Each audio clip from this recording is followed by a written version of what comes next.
AT&T is in the process of refunding millions of customers for its deceptive practices. The Federal Trade Commission says customers who had unlimited plans started getting their data throttled or slowed down. Some people couldn't do simple things like web browsing or video streaming. Now, the problem is AT&T didn't tell customers that it would throttle their data. Now, throttling itself, it's not illegal. All four major carriers do it, and for the most part, it is something written into that contract that you probably signed off on without knowing. Now, it usually happens when you reach a certain amount of data. Some carriers start throttling at 50 gigabytes. Others can be as low as 22 gigabytes. Now, some can be a combination of data cap while there is a lot of traffic on the network. And the president of Consumer Watchdog says, while we can't do much about data throttling right now, it is important that we make an informed decision before we sign off on a plan. So you have to be a smartphone user. You have to know where the throttling limit is, and you have to play around the edges of it or go to another carrier. Experts say mobile phone plan pricing may improve once 5G networks start rolling out. A new report says you may be paying for more cellular data than you actually use. Right now, just more than 10% of people on a plan with limited data say they reach their limit. On average, most people only use 75% of their data. Consumer Affairs says that ends up in about $200 in wasted money. In total, it estimates companies are making nearly $17 billion in total off that unused data. Prescription drug prices, they are a top election issue. Americans say it should be Congress's #1 priority this year.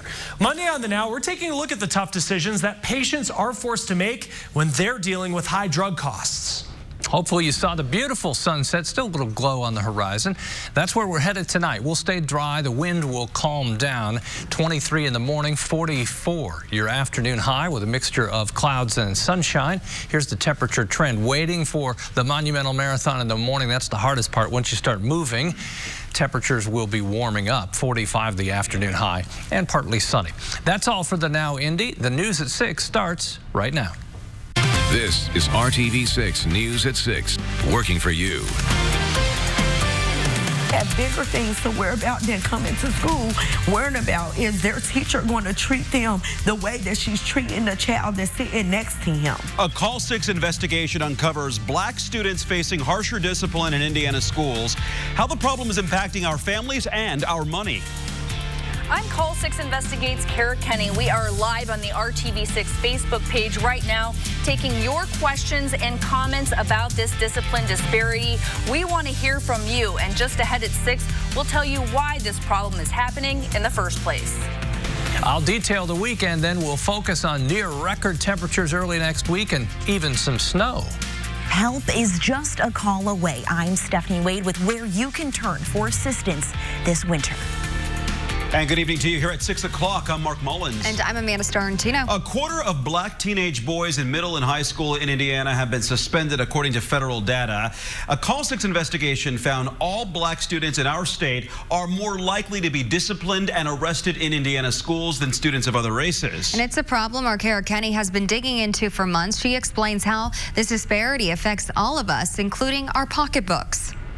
Nicole Kenny lives on the east side with her 2 teenage boys, 14-year-old William and 16-year-old Quintez. I worry about them every single day. Because of the color of their skin, they already stereotype before they get into the school. Both boys have been disciplined in school. Most recently, Quintez received a 15-day out-of-school suspension. William got 10 days. Nicole says Quintez stood up for his brother who was being bullied, but the bully, who is white, was back in school after 3 days. That was very discriminating. That was very treated unfairly. We don't want to see our young black boys out here in the streets. You suspending them for 10 days, what good is that going to do for them? That means they're at home, they have nothing to do, they're more easy to go out here and commit a crime. Both boys have changed schools several times and say they want to learn. So when I got suspended in 2 weeks, I was like, dang, I'm not going to be in school. I'm not going to be able to learn, teach, and I'm going to be missing out on a lot of work. William and Quintez say they've noticed black students, especially boys, are treated more harshly than other races. When we get in trouble, it's a bigger consequence. Yeah, I feel like I've been targeted. How does that make you feel? Made me feel like Make me feel like I ain't gonna be nothing. Make me feel like, dang, like is it true what they saying? Make me feel like sad or something. Nicole and her sons are not alone. Indiana ranks 4th highest in the country when it comes to the rate of out-of-school suspensions for black teens in middle and high school. Nearly a quarter of all black middle and high school students in Indiana have been suspended at least once. Look at Indianapolis public schools, the largest district in central Indiana. 48% of the student body is black, yet they make up 64% of in-school suspensions, 71% of out-of-school suspensions, and 73% of expulsions. So why is this happening? We took our questions to Janae Hanger and Dr. Gwen Kelly with the Children's Policy and Law Initiative of Indiana. We got to take a really hard look at when we bring down that hammer. They say one reason for the disparity is zero-tolerance policies that don't take into account why students behave a certain way. As the mantra has been to crack down on crime, we've also tried to crack down on kids. Another reason, implicit bias among teachers and administrators. We all have bias. And bias is it's assumptions we make about the things in our lives and the people that we engage with. Black students are more likely to attend schools that don't have the resources to deal with student behavior. When you look at the data and see the reasons why students are suspended, it's defiance, disrespect, those and things, insubordination, things that are more subjective. The disparity is happening with arrests as well. State data shows African American students make up 12% of the state's student population, yet they comprise 26% of arrests on school property. And this problem impacts all of us. The school to prison pipeline study shows Indiana students who get in trouble at school are more likely to get arrested and end up in prison.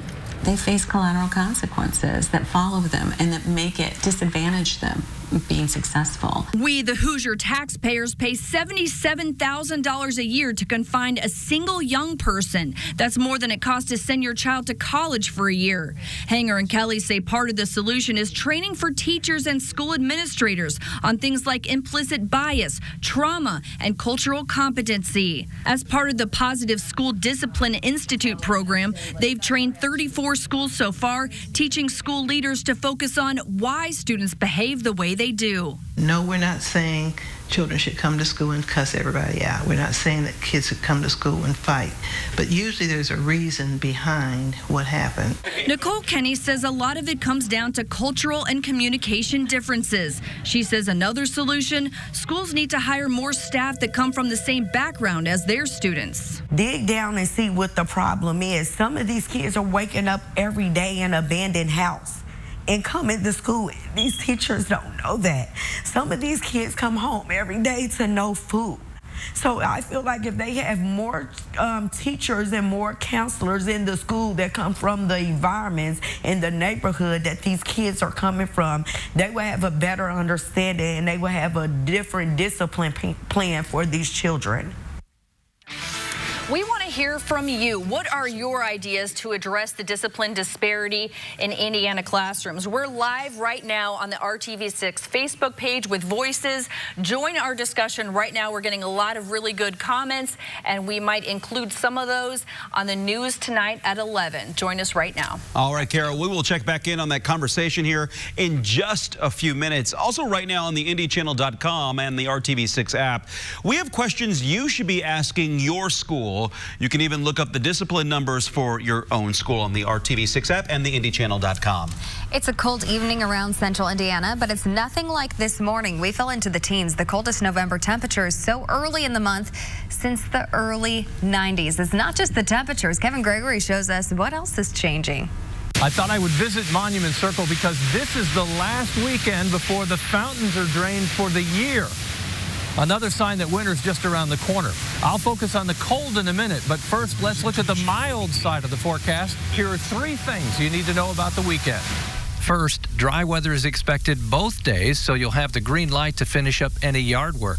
Second, expect a strong south wind Saturday. Winds will gust close to 20 miles per hour. And finally, temperatures will climb into the 50s Sunday. 57 is the average high. By Sunday night, we'll need to be looking over our shoulder. And when you look over your shoulder, this is what you'll likely see. You'll see a strong cold front poised to our northwest, ready to bring near record cold temperatures and potentially accumulating snow. I'll focus on both when I return in a few minutes. Thank you, Kevin. If you need help and don't know where to turn, one agency is just a call away. Connect to Help has been operating in partnership with 211. Well, now they're separating and partnering with other local agencies to help as many people in central Indiana as possible. RTV6's Stephanie Wade is working for you, telling you everything you can receive assistance for this winter. You can call this crisis hotline center 24 hours a day and get help for pretty much anything. In the past, all you had to do was call 211. Now they've got a new number and new programs just waiting for you to take advantage of. Your appointment is coming up, I know, in December. From food, shelter, utility help to substance abuse, mental health, and suicide prevention, Connect to Help has been helping the people of Indiana for decades. Indiana 211 has a more statewide focus, where Connect to Help is now is returning to its local focus. And we're looking to make a deeper impact in the central Indiana community. The CEO says nationally, though, only 16% of people actually know what 211 is, the number you can call and find services from.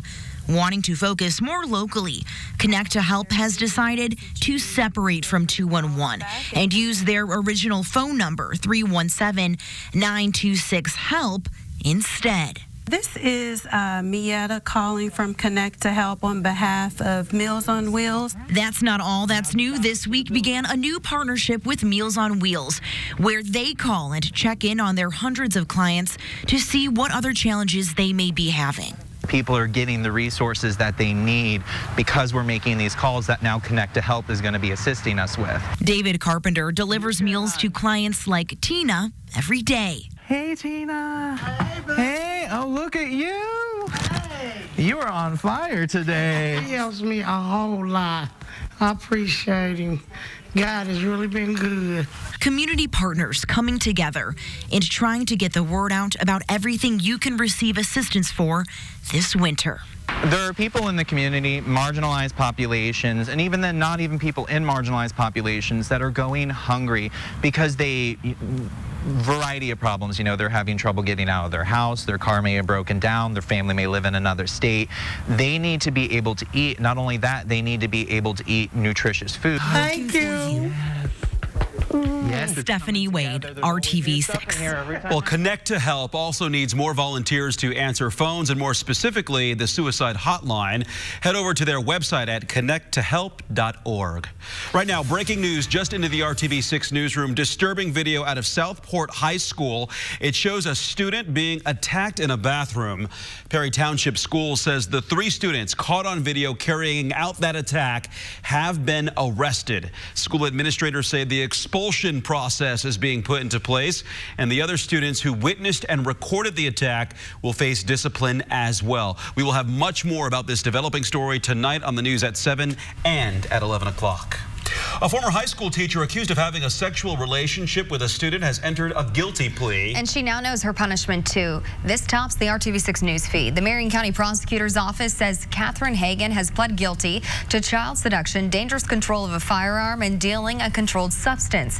Hagan is a former algebra teacher at Franklin Central High School. She was sentenced to 2 years in the Department of Correction, 8 years of home detention, and must register as a sex offender for 10 years. Right now, police in Avon are searching for these 2 people. Surveillance video shows them breaking into Fort Liberty Firearms on Highway 36 in Avon early Thursday morning.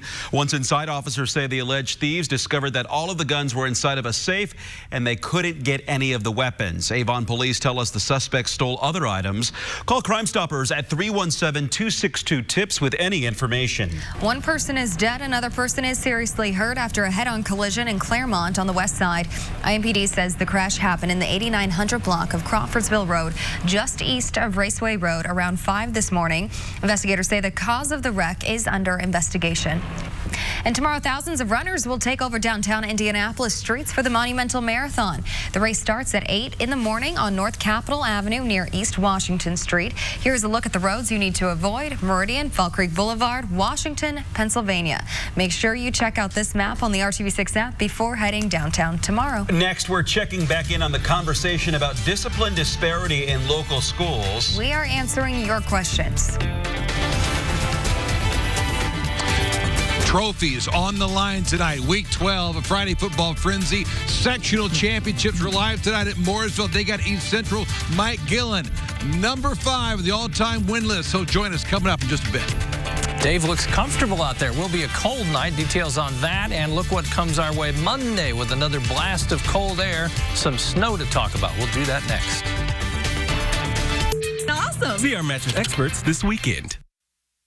This is RTV6 News at 6, working for you.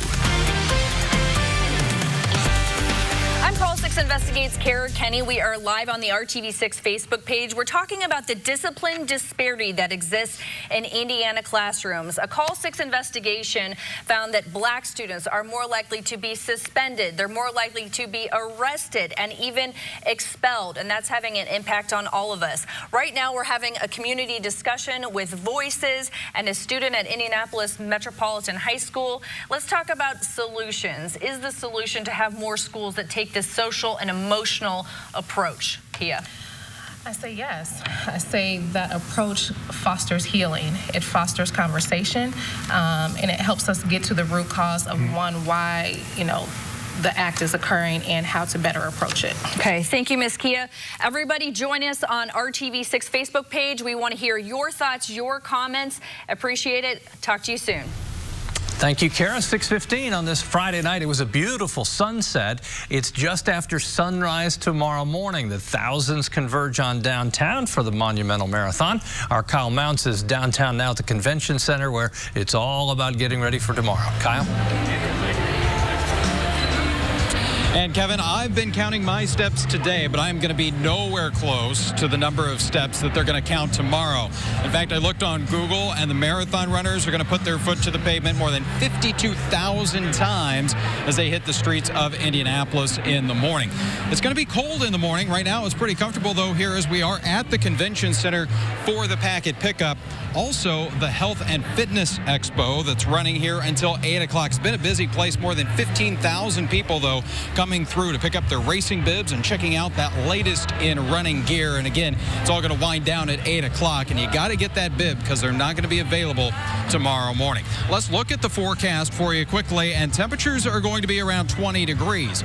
We will be dry, so that's the good part of this forecast here. But as winds start to tick up a little bit, we're going to have those wind chills hovering right around the 20-degree mark. But Kevin, the thing is, those runners aren't going to be cold for very long as they start running that 13 or 26 miles tomorrow.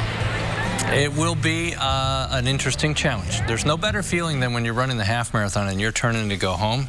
and then you know they've got the rest of that to go, but they're prepared. 53, the magic number on Sunday. I kind of highlighted off the top of the newscast the weekend temperatures were warmest on Sunday for the entire outlook. Then as we get into Monday, falling temperatures all day, and we'll be below freezing from probably Monday afternoon all the way through Wednesday, and some low temperatures in the teens. Sunday night into Monday, cloudy skies in the morning just to the north, snow on the cold side of the weather system, and maybe a few light showers south of Interstate 70, and then see how it overspreads central Indiana. Light snow, snow showers, rain in the southern portion of the state, but even there, that will be pushed out as the cold air wins out, and our temperatures continue to fall below the freezing mark. As far as snow potential, again, this is not set in stone, just to give you an idea that we have a much better chance that we get a coating of snow, maybe an inch in some spots, as a result then of the ground being colder, able to hold on to the snow. 17, the predicted low Tuesday morning. There's your record low set back in 1911. We'll be at 14 on Wednesday morning. Temperatures in the metro area now, right around 30 degrees, at the freezing mark for Indianapolis. Through the evening hours, our temperatures will continue to fall. Friday night football will be played under generally clear skies and cold conditions in the mid-20s as the games come to an end. After Tuesday and Wednesday, with those temperatures in the teens, will start to bounce back. 38 Thursday and 40 degrees on Friday. Our Dave first. Looks comfortable. Are you comfortable, Dave? Yeah, we're just talking here with head coach Mike Gillen, longtime head coach. He ranks 5th on the all-time wins list. That's a lot of wins. That's a lot of games. Mostly it's a lot of years. Yeah, that's true too. But yeah, to Kevin's point, he says it's not bad. No wind, so you can take this, right? Yeah, it's a beautiful night. A little chilly, but you know what? There's no wind, no rain, and it's good for both teams, and that's what you want is an equal playing field. Big game tonight. Mooresville take it on East Central. My goodness, they had to make the 2-hour drive from really Cincinnati area all the way over here. So it's a 7:30 kick here at Mooresville. You guys are playing well, though, right now. How well are you playing? Well, we've played pretty well all year. We feel like we're 2 touchdowns away from being undefeated. You know, Decatur Central, we had a field goal to tie it and fumbled the ball right before that. They could have won the game. And then against Whiteland, we lost by 3. Took one into the end zone, got called holding. And so, you know, we feel like we've had a really good year. We were disappointed we weren't getting a piece of the conference championship, but our conference is very tough. The Mid-State Conference, I'll stack it up. You take the MIC out, I think we stack up against most conferences in the state. And you got Franklin playing well now, so absolutely. It's as good as really any conference in the state. Yeah, so. Chris Call is one of my guys, of course. He played for me at Tri-West, and we've stayed close over the years. I'm happy for them, and I wish them all the best tonight against a pretty daggone good team, too. All right, so we got 15 seconds. Key for you tonight would be what? Well, we got to play well up front, and we have all year. Our offensive line, defensive line's got to play really well. They're a very physical team, rated #1, well coached, always are, great tradition, all those things that you want.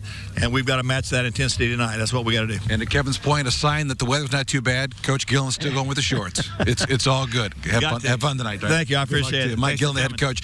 Take a look at our Friday Football Frenzy game plan. We got this one covered for you, as well as these. I mean, I'll tell you what, these are all for sectional championships. There's a ton of really good games all across the board. Scores, the highlights tonight at 11 o'clock on this Week 12 Friday Football Frenzy. Quickly to the Colts and an update on the quarterback situation. Jacoby Brissett, things really looking pretty good. Limited in practice, officially listed as questionable for Sunday's game against the Finns. It'll really be a game-time decision on whether or not he'll play. Brian Hoyer still on standby just in case. But 2 guys definitely out. Wide receivers, T.Y. Hilton and Paris Campbell. We will not see them Sunday afternoon. Meanwhile, that 2-point loss to the Steelers, well, still very much fresh in their minds. Defensively, though, the guys still feel pretty solid.